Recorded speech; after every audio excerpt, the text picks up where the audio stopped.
پدر آزاد. پھر آگے لمبی لائن ہے گمراہی کی. کوئی بھی قرآن و حدیث کا لیبل لگا کے آپ کو کہاں سے کہاں لے جائے گا,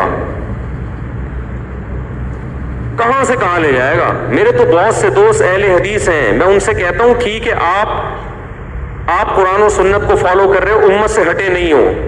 آپ امام کے پیچھے فاتحہ پڑھ لیتے ہو, چلو امام شافعی بھی پڑھ لیتے ہیں, کوئی اتنا بڑا مسئلہ نہیں ہے.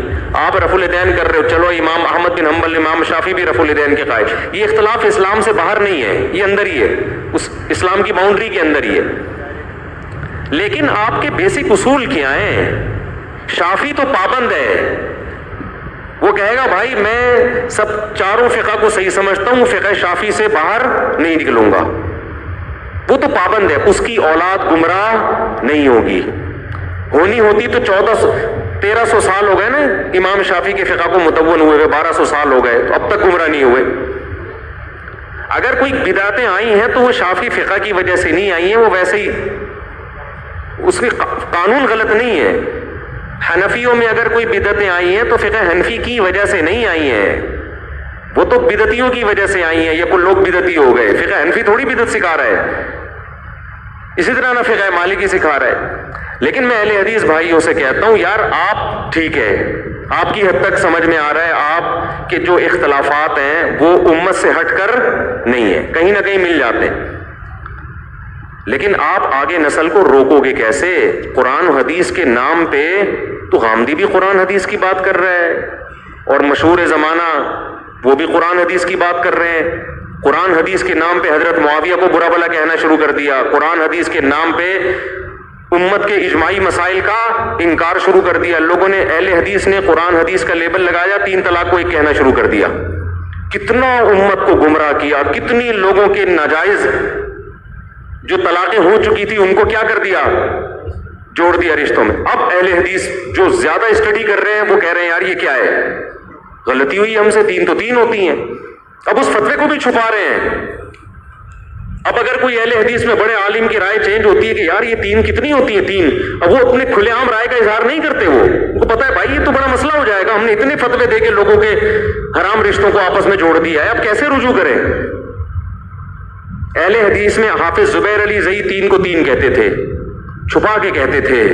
علیہ اعلان کیوں؟ ان کو پتا تھا اہل حدیث بگڑ جائیں گے. اجماعی مسائل میں نے تو تحقیق کی نا, کہیں بھی نہیں ہے, کسی ایک صحابی کی ضعیف قول بھی نہیں ہے کہ اکٹھی 3 ایک ہوتی ہیں.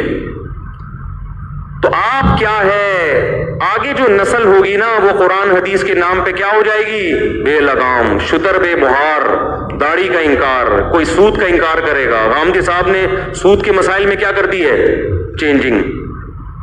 ابھی چند دن پہلے کسی نے کال کی امریکہ سے کہ امریکہ کے مفتی اعظم صاحب نے یہ فتویٰ دیا ہے کہ مورگیج پہ 1 مکان خریدنا جائز ہے.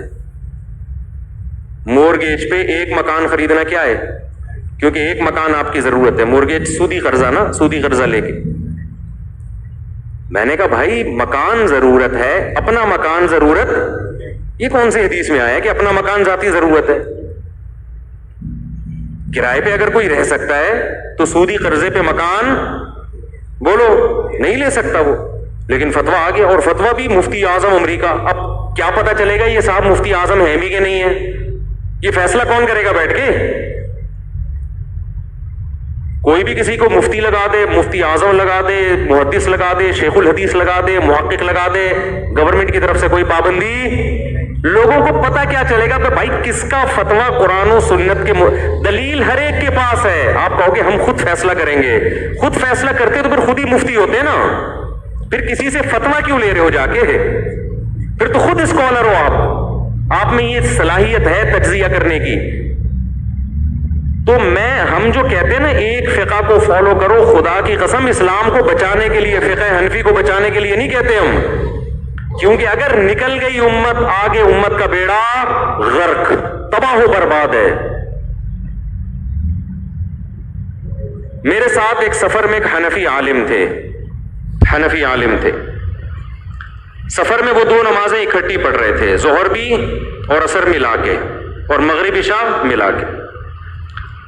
میں نے ان سے بات کی, میں نے کہا دیکھیں آپ جب فقہ حنفی کو فالو کرتے ہیں تو فقہ حنفی میں 2 نمازیں اس طرح سے اکٹھی پڑھنا جائز نہیں ہے. کہنے لگے بھائی میں حنفی ہوں لیکن اس مسئلے میں دلیل کس کی ہے؟ تینوں امام ایک طرف ہیں، امام شافعی، امام مالک، امام احمد ابن حنبل، تو تینوں امام ایک طرف ہیں تو جمہور اس طرف ہیں. تو اس لیے جب ایک طرف تینوں چلے گئے تو بھائی وہ بھی تو اسلام ہی ہے نا، وہ بھی کیا ہے، وہ بھی عیسائیت یا یہودیت تھوڑی ہے، وہ بھی تو اسلام ہے. میں نے کہا تو بس زبردست بات کی آپ نے. تو میں نے کہا ان تینوں اماموں کی رائے یہ ہے کہ صدقہ فطر میں گندم ہی دینی پڑے گی، گندم کی قیمت بولو نہیں دے سکتے. زکوٰۃ میں وہ چیز ہی دینی پڑتی ہے، اس کی قیمت نہیں ہوتی.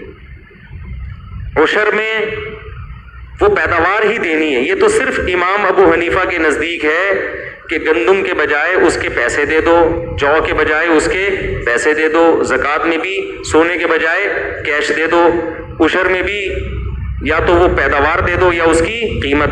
میں نے کہا آپ کے بارے میں مجھے جو نالج ہے ہمیشہ سے آپ پیسے ہی دیتے رہے ہیں صدقہ فطر میں، یہ تکلف نہیں کرتے کہ گندم کی بوریاں بنوائیں.